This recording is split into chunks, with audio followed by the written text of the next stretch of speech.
Welcome to spices with smiles. வெக்கேஷன்னாலே நல்ல memories தான். அந்த மாதிரி நல்ல மெமரிஸோட இந்த vlog-அ நான் ஸ்டார்ட் பண்ண போகிறேன். இது என்னோட ஃபர்ஸ்ட் vlog. ஸ்கூல் லீவ் முடியிற ஓரத்தில் கொடைக்கானல் ட்ரிப் பிளான் பண்ணியிருந்தோம். ஸோ தட் ட்ரிப்பு முடிஞ்சதுக்கு அப்புறமா உடனே அப்படியே பெங்களூர் ரீச் ஆகலாம். அப்புறம் நம்மளோட நார்மல் ரொட்டீனை ஸ்டார்ட் பண்ணிக்கலாம். School, office, cleaning, organisation, cooking அப்படின்னு போயிட்டே இருக்கோம்.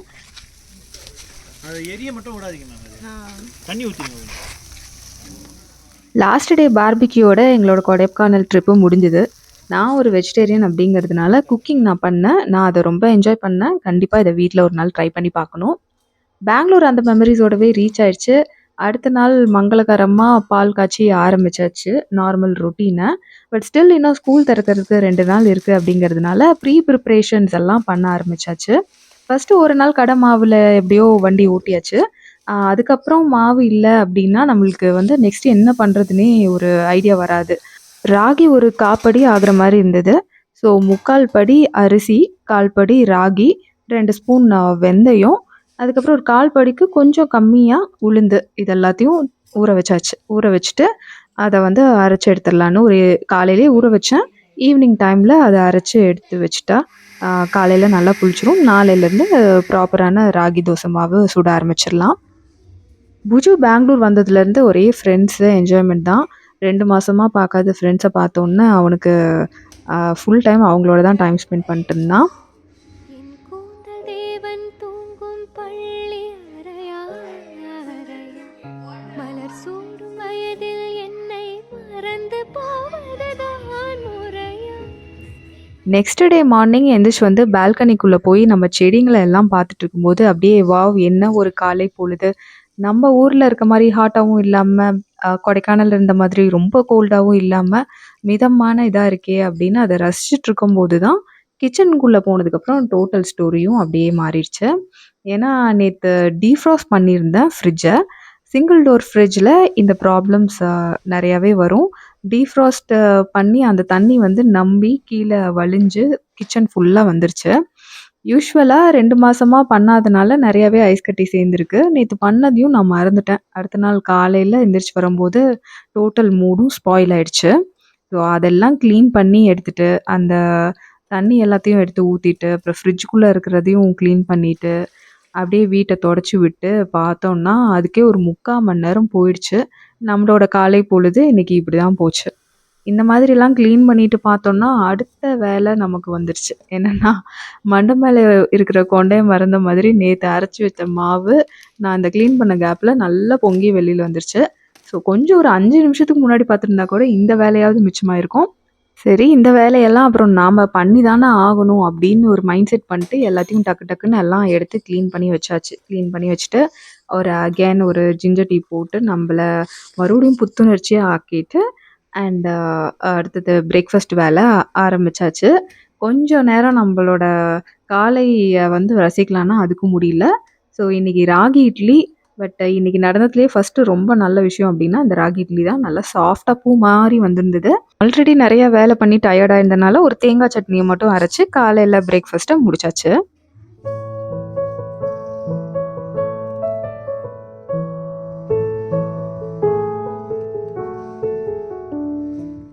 ஸ்கூல் திறக்கிறதுக்கு இன்னும் 2 நாள் தான் இருந்தது. புஜுவோட ஃப்ரெண்டு அவங்க தான் புக்ஸ் எல்லாம் கலெக்ட் பண்ணி வச்சுருந்தாங்க. ஸோ அவங்க வீட்டில் போயிட்டு புக்ஸ் எல்லாம் எடுத்துகிட்டு வந்துட்டு 6th ஸ்டாண்டர்ட் அப்படிங்கிறதுனால கெமிஸ்ட்ரி, பயாலஜி, ஜுவாலஜி, ஹிஸ்ட்ரி, ஜியோகிரஃபின்னு நிறைய சப்ஜெக்ட்ஸ் ஆட் ஆயிருந்தது.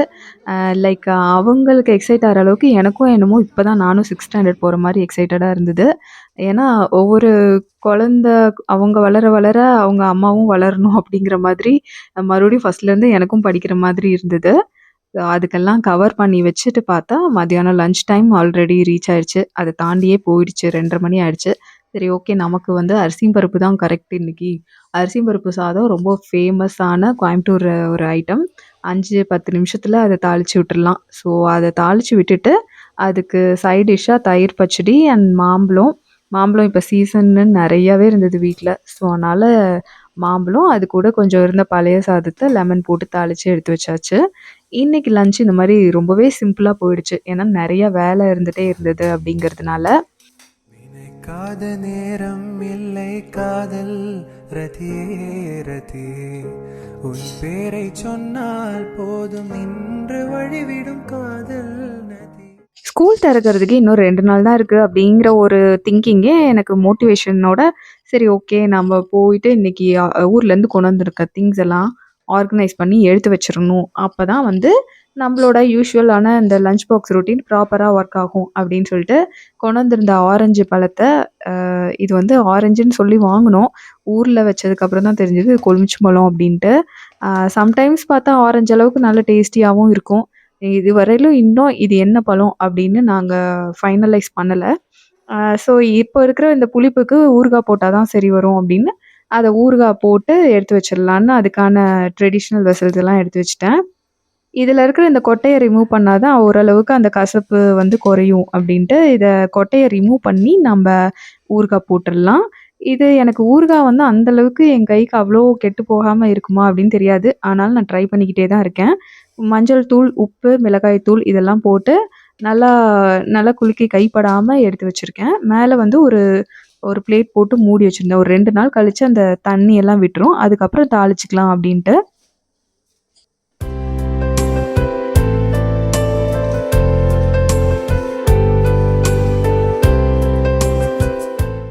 இந்த பூண்டு கொடைக்கானல்ல இருந்து ஹில்ஸ் இறங்குற வழியில நெறையா இருக்கும். ஸோ நாங்க 1 கிலோ வாங்கிட்டு வந்திருந்தோம்.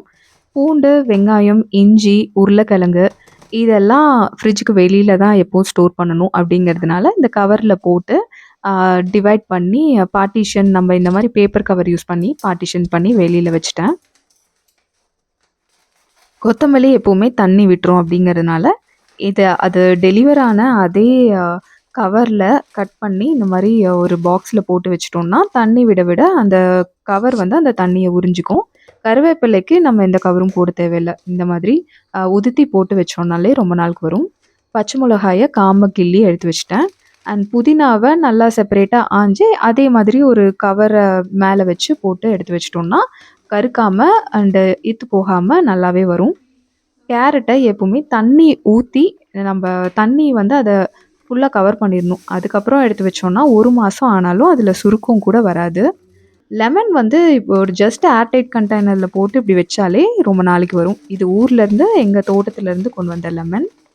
மத்த வெஜிடபிள்ஸ ஃப்ரிட்ஜ்குள்ள வைக்கிறதுக்கு பார்ட்டிஷன் பண்றதுக்கு இந்த மாதிரி அது டெலிவர் ஆன அதே கவர்ல இப்படி கட் பண்ணி மேல கட் பண்ணி அத வந்து கார்னர்ஸ் எல்லாத்தையும் உள்ள வந்து கிளீனா டக் இன் பண்ணிட்டு இப்படி போட்டு வச்சுட்டோம்னா, ரொம்ப நீட்டா இருக்கும். நான் எப்பவுமே நெறைய வெஜிடபிள்ஸ் வாங்கி ஃப்ரிட்ஜ்ல வைக்க மாட்டேன். ப்ளஸ் என்னோட ஃப்ரிட்ஜ் ரொம்ப சின்னது. அதில நான் அதிகமா எதையும் ஸ்டோர் பண்ண மாட்டேன். ரெகுலரா யூஸ் பண்ற வெஜிடபிள்ஸ் அண்ட் அடுத்த ஒரு 2 நாளைக்கு தேவையான வெஜிடபிள்ஸ் அவ்வளோதான் இருக்கும். அன்னைக்கு ஆர்கனைஸ் பண்ணதோட டே முடிச்சாச்சு. அடுத்த நாள் வந்து ஊறுகாய தாளிச்சிரலாம். ஏன்னா, எனக்கு என்னமோ அதில வந்து ஏதா ஃபங்கல் அட்டாக் ஆயிருமோன்ட்டு எப்பவுமே ஒரு பயம் இருந்துட்டே இருக்கும்.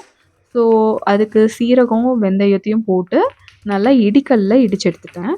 ரொம்ப கொஞ்சமா மட்டும் தான் பண்றேன் அப்படிங்கிறதுனால, நான் இடிகல்லையே யூஸ் பண்ணி இடிச்சுக்கிட்டேன்.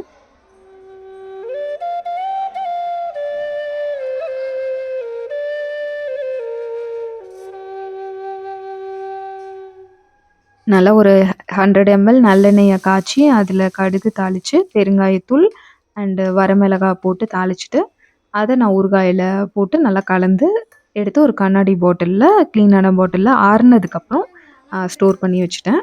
இது நல்லா ஒரு 10 நாள் ஊறுனா தான் டேஸ்ட் நல்லாயிருக்கும்.